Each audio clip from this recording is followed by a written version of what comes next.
Imagine that you're a patient in the hospital, and someone with a white coat with a large stack of papers comes in to talk to you. They inform you that they're conducting some sort of research study and that they'd love for you to participate. But before you can participate, they need you to sign a consent form.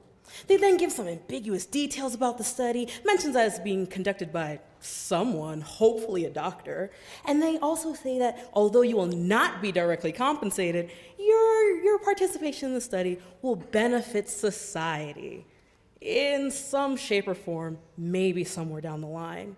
Now, this whole conversation is accompanied by fast talking, with them quickly flipping through papers that have small print and far too many words for you to really understand in your current condition.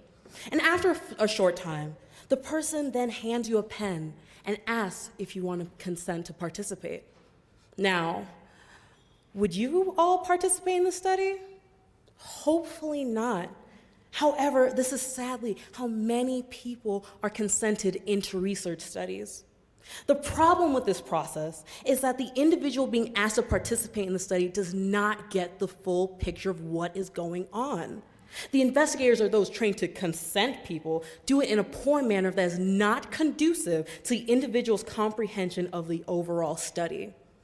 Now, the purpose of my research is to transform the consent process and make it into an informed decision-making process, one where there is an increase in the individual and investigator interactions and an increase in the person's overall comprehension and understanding of the study so that they can make a fully conscious and informed decision.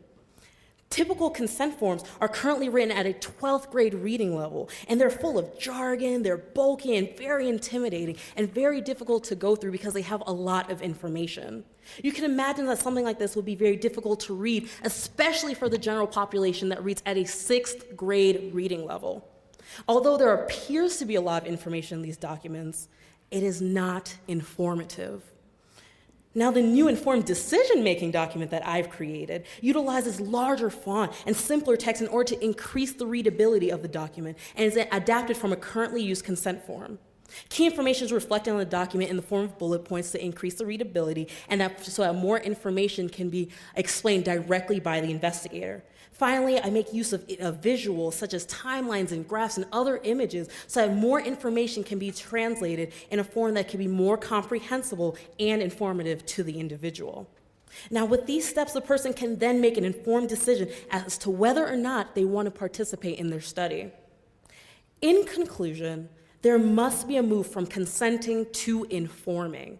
People need to be informed, and it is the investigator's right, the investigator's obligation to inform the individual because it is their right to be informed about the research that they are being asked to participate in.